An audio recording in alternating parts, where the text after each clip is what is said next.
तो आज हम जिस टॉपिक के बारे में बात करने जा रहे हैं वो है ऑयल रिग्स। कि ऑयल रिग्स क्या होती हैं, इस पर काम कैसा होता है, ये फील्ड कैसा है, इसमें जाना सही रहेगा या नहीं रहेगा, या इसमें आपकी एक्सपेक्टेशंस कितनी पूरी हो सकती हैं, इसमें जॉब नेचर क्या रहता है, और बेसिकली मोटा मोटी ओवरव्यू इस फील्ड के बारे में। तो चलिए शुरू करते हैं। तो दोस्तों ऑयल रिग जो है वो एक मशीन का पूरा सेटअप है जो जमीन के अंदर से तेल निकालने का काम करती है। तो जमीन के अंदर से जो तेल निकलता है उसको हम कच्चा तेल बोलते हैं, बेसिकली इंग्लिश में बोलें उसको तो क्रूड ऑयल। वो क्रूड ऑयल होता है जो जमीन के अंदर से ऑयल रिग्स के थ्रू निकाला जाता है। अब वो जमीन के अंदर से हो या वो जो समुद्र के अंदर की जो जमीन है उसके अंदर से हो, जिसे हम ऑफशोर इंस्टॉलेशंस बोलते हैं। तो जो कच्चा तेल होता है उसी के अंदर से ही आपका जो वेरियस प्रोडक्ट्स हैं वो निकलते हैं, like petrol, diesel, kerosene, wax, gasoline और आपका aviation fuel, LPG. And apart from that आपका जो बिटुमिन होता है जिसे हम तारकोल या कोल तार बोलते हैं, जिससे सड़कों पे काम होता है, जो ब्लैक करके जो सब्सटेंस होता है, उसके साथ साथ में फ्यूल ऑयल। ये सारी चीजें हैं जो एक कच्चे तेल से निकलती हैं, वो बाद में रिफाइनिंग हो जाती हैं। तो दैट्स ए डिफरेंट थिंग। तो हम अब फोकस करते हैं ऑयल रिग पर। तो ऑयल रिग जो है वो जमीन के नीचे से कच्चा तेल निकालने का काम करते हैं। जो पूरा एपरेटस है, पूरा मशीन का जो सेटअप है वो ऑयल रिग है। तो अब देखते हैं कि ऑयल रिग्स टाइप कितने प्रकार के होते हैं। जैसे आपका एक तो हो गया जो नॉर्मल जो हमारी जमीन है, जो लैंड है, उसके ऊपर जो सेटअप है उसको हम नॉर्मली आप ड्रिलिंग रिग बोल सकते हो, उस पर जो ड्रिलिंग होती है। और उसके अलावा जो ऑफशोर है, ऑफशोर यानी कि जो समुद्र का किनारा है, समुद्र के अंदर, ज्यादा अंदर नहीं, कॉन्टिनेंटल शेल्फ के ऊपर ही होता है ये सारा कुछ। तो उसके जो किनारा होता है, पानी रहता है वहां पर, तो उसके पानी के अंदर यानी कि पानी के ऊपर पूरा सेटअप करा जाता है और पानी के नीचे जो जमीन होती है उसके नीचे से तेल निकाला जाता है। तो हम उसको बोलते हैं ऑयल प्लेटफॉर्म। तो दो टाइप के हो गए, जो लैंड पर काम कर रहे हैं उसको ड्रिलिंग रिग नॉर्मल बोल देते हैं, और जो ऑफशोर में काम कर रहे हैं उसको लैंड ऑयल प्लेटफॉर्म बोल देते हैं। उसके अलावा जिसमें से तेल निकाला जा रहा है उसे ऑयल वेल बोलते हैं, जो ड्रिलिंग करके जिसका कंप्लीट हो चुका है। तो बेसिकली सारा रिग का काम जो है वो क्रूड ऑयल से जुड़ा हुआ है, कच्चे तेल से जुड़ा हुआ है।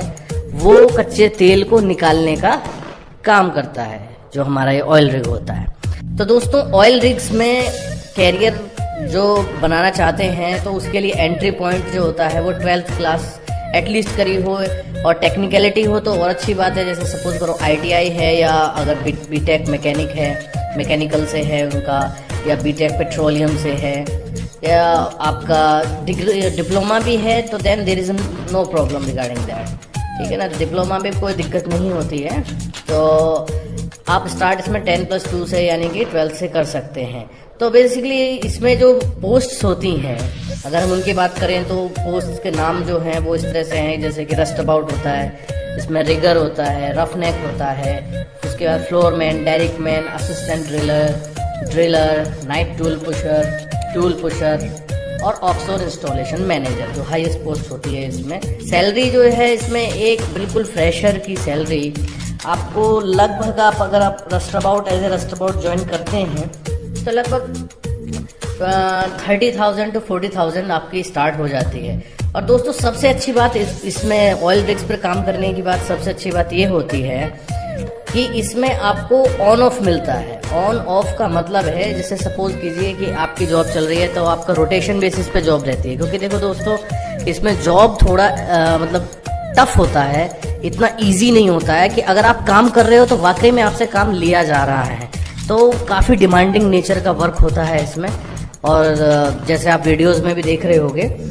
तो ये स्टार्टिंग लेवल पर है, जैसे जैसे फिर आप ऊपर चले जाते हो तो आपका फिजिकल जो एनर्जी वाले वर्क है वो कम हो जाता है, और बाकी आपका फिर जो टैलेंट्स का वर्क है, बेसिकली आपका जो और सब चीज़ों का वर्क है वो ज़्यादा हो जाता है। तो आपका फिजिकल वर्क जैसे जैसे आप ऊपर बढ़ते रहते हैं वो कम हो जाता है। तो दोस्तों इसमें ऑन ऑफ जो रोटेशन होता है, ऑन ऑफ रोटेशन लाइक जैसे 28 days on, 28 days of, 60 days on, 30 days of, और 45 डेज ऑन, 28 डेज ऑफ। तो मतलब वो क्या होता है, ऑन का मतलब ये है कि आप इतने दिन काम करोगे, और ऑफ का मतलब है इतने दिन आपको आराम मिलेगा, रेस्ट यानी छुट्टी मिलेगी, जिसमें आप अपने घर भी जा सकते हो, और घर जाने की कंपनी आपको एक्सपेंसेस देती है आने जाने के लिए सब कुछ। तो अपार्ट फ्रॉम दैट तो इसमें क्या है कि ऑफ की भी फुल सैलरी मिलती है, ऑन की भी फुल सैलरी मिलती है जब आपकी ट्रेनिंग कंप्लीट हो जाती है उसके बाद। तो इसमें दोस्तों सबसे अच्छी बात यह है कि इसमें आप अपने फैमिली से भी जुड़े रहते हो, क्योंकि आपको घर आने में जाने में कोई दिक्कत नहीं हो रही है। 1 महीना या 1.5 महीना या 2 महीना मैक्सिमम, वो कोई इतनी बड़ी बात नहीं होती है, बंदा निकाल लेता है उस चीज़ को, as compared to merchant navy जिसमें आपको शिप्स पे जाना पड़ता है एटलीस्ट 9 मंथ्स 10 मंथ्स 11 मंथ्स। तो इतना लंबा चौड़ा इसमें घर से अलग, आपको फैमिली से अलग अपने जाना नहीं पड़ता है। तो इसीलिए ये एक बेहतर करियर ऑप्शन है।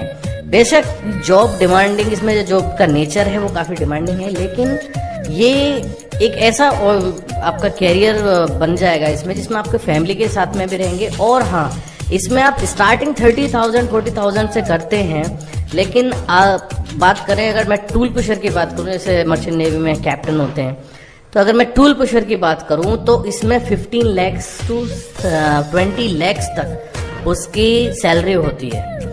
तो देन ये मत सोचना दोस्तों कि इसमें सैलरी बहुत कम है। इनफैक्ट इसकी सैलरीज जो हैं as compared to merchant navy वो हाई ही रहती हैं, इसमें सैलरी ज़्यादा रहती है।